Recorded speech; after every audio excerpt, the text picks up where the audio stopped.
Welcome back to another beat breakdown, and in today's video guys I'm going to show you all how to make a Valiant type beat easy in FL Studio. But before I show you all, I'm just going to play the beat so you can get an understanding of what kind of beat.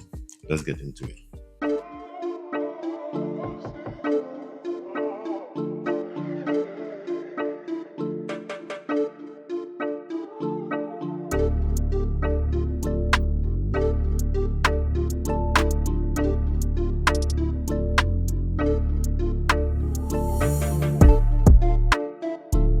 Sick, nice bouncy beat, party dance type beat. So first off, the easiest way to make a beat is using the call and response method. And what is the call and response method? I'm going to show you all. So first off, I have my bass instrument. When I say bass, I'm not talking about 808 or bass guitar. I'm talking like what I started with, and then I build off everything else after that. So my bass instruments is my plucks. So I have two plucks. One is like the call, and next one is the response. So I'm just going to play the call for you all first. And it's very simple, quite simple.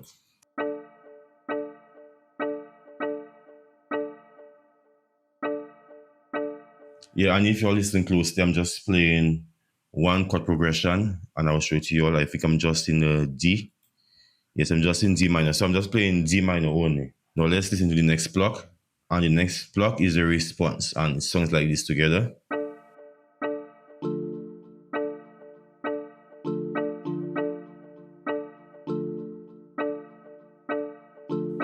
Hey, the thing is sounding nice and bouncy. So guys, that is the call and response method. You play one instrument, the next one is just answer it. Yeah. So what I'm gonna do now, the second block, I'm gonna play it all the way through to show you all the difference, because in the first 4 bars, it's just playing like this.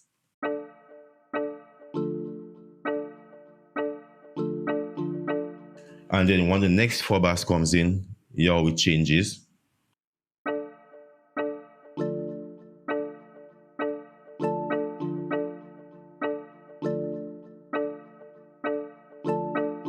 Yeah, man, guys, we have to give a bit contrast and make something sound different. Yeah, to keep the ear exciting and the listener as well, you know. So yeah, basically what I did is, let me turn off. I'm gonna keep the first block playing, but let's look at the yes, it's a bamboo. So let's look at it. And as you'll see, I'm just playing the same thing again. I'm just playing the DFA. That's just the basic chord of a D. I'm just playing that all through. Then when I go to the second, I took off the A. And yeah, that's why it has that kind of a sound. Now, the second part, the difference is that I went up an octave. I went up an octave right here. And I also went up an octave, and still I added the fifth, an octave again. So that's why it have that sound to it. Just to give it a little difference in the parts. So listen to it.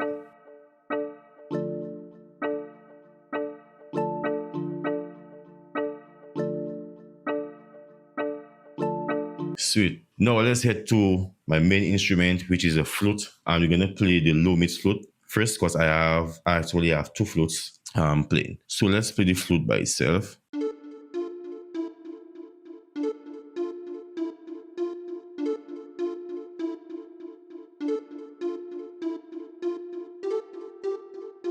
Yeah, man, quite simple but nice. Yeah, we have to keep it simple, because don't forget, guys, we have artists coming on the rhythm, so we don't want to full up the rhythm with all type of instruments and too much movements. So let's just add the second flute with the first and hear how it sounds.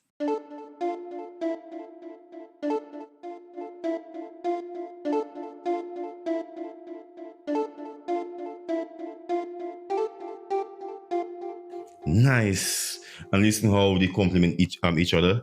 One focus on the low mid range and one more in the mid range.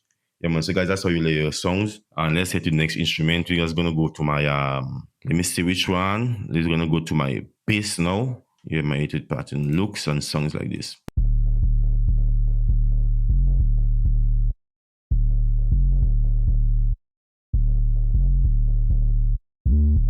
Let's head to the next instrument, or should I say next group of instrument, which is my drums, and one of the most important.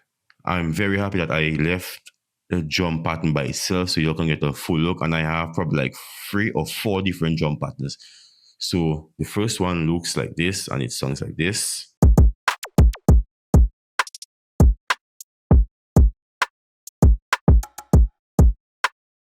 Yeah, man, and that's my second drum pattern.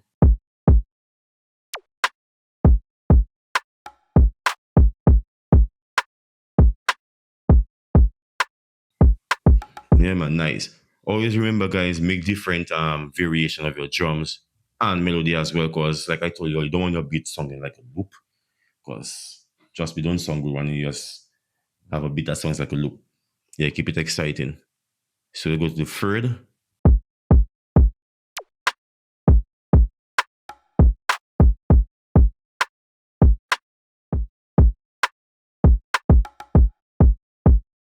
Yeah, man. If you want, guys, you can pause the video and look at the pattern and my tempo and try out the same things that I did in that video. So let's go to the fourth one.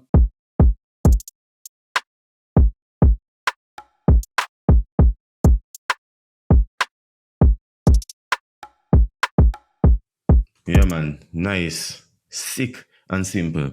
Now let's head to my chorus, because in my chorus I have a vocal I want to hear, because this is what I kind of bring up the suspense before the beat starts. So I need to show my vocal and my wrist bass as well. So let's head to the wrist bass first and let's get to the pattern. My wrist bass looks like this. And as you'll notice, I'm only on the D. That is just because basically the beat is playing one chord, and that's the reason why. So I gave the bass a couple slides to give it a little difference. You don't want the bass playing on one note for the whole beat. That don't sound nice, and this don't sound excited at all. So that's why it sounds like.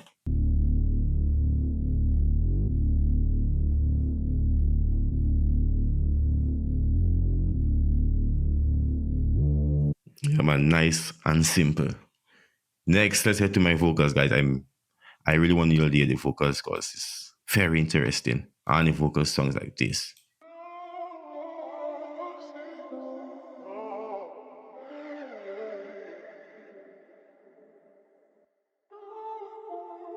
Sweet. Yo, I think I'm too excited, but yeah, man, I have to be excited because the beat bad. The beat bad. All right. So now, what we're gonna do, guys, we're gonna go to my verse, and not much. I didn't do anything much in the verse, but I just want to show you all how you can use your same main lead your main lead instrument and chop it up and do like a pre-chorus. Because if you look, I have the same flute right here, so but I chop it up in pieces, and that's why songs like before it comes to the chorus.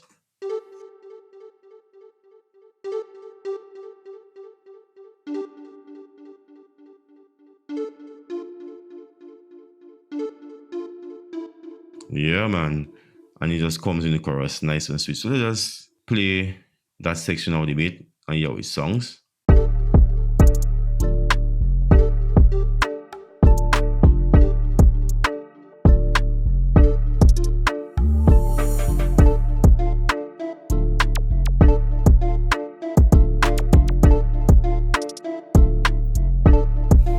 Yeah, man, the beat song nice. And like I always told you guys, just focus on song selection and you'll be fine. And just keep your beat simple. Yeah, and keep doing some listening. Listen to the genre that you love doing and listen to the tone of the instrument that they use and the way they layer the songs, and yeah, and you're gonna get it. So guys, that's how I made a Valiant beat in FL Studio. Quick, simple, and easy. Thanks for watching the video.